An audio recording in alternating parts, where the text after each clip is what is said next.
Sir जय हिंद। Group captain U K Devnath sir, जय हिंद। बहुत बहुत शुक्रिया समय देने के लिए। Thank you sir. जय हिंद राजेश। थैंक यू सर, आपने समय दिया, शुक्रिया। दरअसल एक बेहद चौंकाने वाली खबर आई तो मुझे लगा आपसे थोड़ा सा समझूं कि आखिरकार हम बात कर रहे हैं कि भारत राफेल लेने वाला है 114 फ्रांस से। फिर खबरें आई कि नहीं, SU-57 SU-75 भारत लेगा। लेकिन अब खबरें आ रही हैं कि नहीं भाई, भारत तो सेकंड हैंड ब्रिटेन के रिटायर्ड हो चुके जगुआर खरीद रहा है। और जगुआर खरीदने के लिए भारत फ्रांस और ओमान से भी उसकी डील कर चुका है कि भैया जो आपके रिटायर्ड जगुआर हो चुके हैं वो हमें दे दीजिए। तो मुझे लगा सर से बातचीत करूं और समझूं कि भाई ऐसा क्या हो गया। पहले ही हमारे बड़ी मुश्किल से इंडियन एयरफोर्स के पायलट को MiG-21 से निजात मिली है। अब आप कह रहे हैं कि भाई जो रिटायर्ड जगुआर हो चुके हैं उनको दे दो हमें, हम उनको उड़ाएंगे। सर क्या खेल है पूरा ये?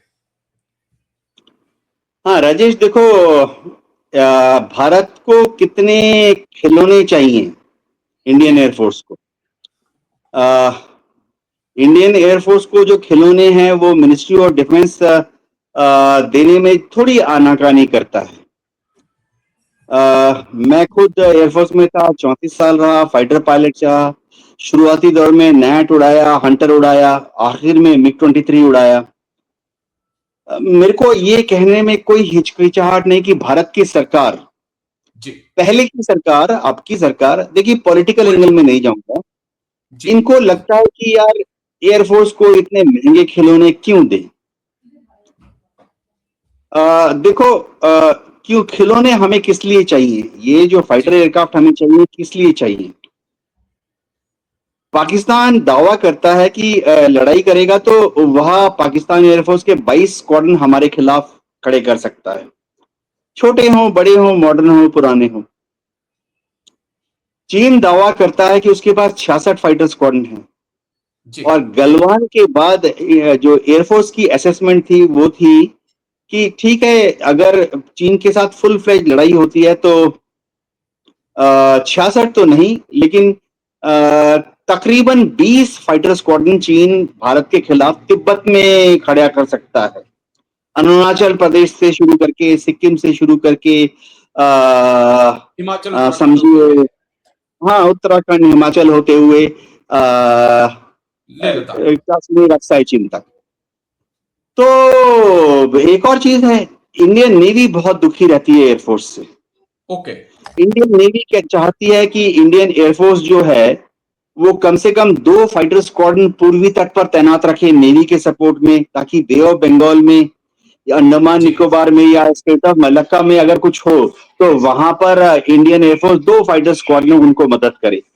एक और चीज क्या है कि इंडियन नेवी बहुत दुखी रहती है, वो चाहती है कि इंडियन एयरफोर्स 2 फाइटर स्क्वाड्रन पश्चिमी तट पर डिप्लॉय करके रखे, ताकि अगर कभी कुछ हो जाए तो पाकिस्तान का जो मकरान कोस्ट है वहां पर पर्शियन गल्फ तक या लाल सागर तक, यानी पूरा का पूरा अरब सागर पर इंडियन नेवी को इंडियन एयरफोर्स 2 फाइटर स्क्वाड्रन की तरफ से मदद करे। तो अगर आप राजेश ऐड कर लो तो हमारे पास चीन प्लस पाकिस्तान 42 फाइटर स्क्वाड्रन होने चाहिए। और ये जो नेवी की रिक्वायरमेंट है 4 फाइटर स्क्वाड्रन, ये भी होने चाहिए। तो कितने हो गए? 46। अब भारत सरकार ने ना किसी पुराने जमाने में जब बहुत हैप्पी थी तो एक बार एक मोटा मोटी कच्चा इंडिकेशन दे दिया था भारत सरकार ने कि चलो ठीक है 42 स्क्वाड्रन खड़े कर लो। आज की तारीख में कितने हैं? 27। और अब अगले 10 साल में क्या क्या रिटायर हो रहे हैं? अगले 10 साल में जगुआर के 5 स्क्वाड्रन रिटायर हो रहे हैं। अगले 10 साल में MiG-29 के 4 स्क्वाड्रन रिटायर हो रहे हैं। अगले 10 साल में मिराज 2000 के 3 स्क्वाड्रन रिटायर हो रहे हैं। तो कुल मिलाकर अगर हम देखें अगले 10 साल में 12 फाइटर स्क्वाड्रन और रिटायर हो रहे हैं। तो अगर हमारे पास आज 27 फाइटर स्क्वाड्रन हैं तो अगले 10 साल के बाद 12 और गए, हमारे पास सिर्फ 15 या 17 फाइटर स्क्वाड्रन बचेंगे। तो ऐसी हालात में इंडियन एयरफोर्स को कुछ तो जहाज चाहिए। तेजस विमान आ नहीं रहे हैं, भविष्य में भी तेजस विमान जब आएंगे तो बहुत आस्ते आस्ते आएंगे। एक और दिक्कत क्या है कि तेजस मार्क 2 जो HAL छाती ठोक कर बोल रही थी कि हमें देगी, वो अभी भी ड्राइंग बोर्ड पर है। एएमसीए, एचएएल और डीआरडीओ बोल रहे हैं बनाएंगे, वो अभी तक ड्राइंग बोर्ड पर है। तो कैसे एयरफोर्स चलेगी? क्या हम 27 स्क्वाड्रन से 17 स्क्वाड्रन हो जाएं? नहीं। तो हमें जो पुराने स्क्वाड्रन हैं उनको ही ठीक ठाक करके चलाना पड़ेगा। इसीलिए हम दुनिया भर में जगुआर के जितने पुर्जे मिल रहे हैं, एयरफ्रेम मिल रहे हैं, इंजन मिल रहे हैं, उनको खरीद रहे हैं।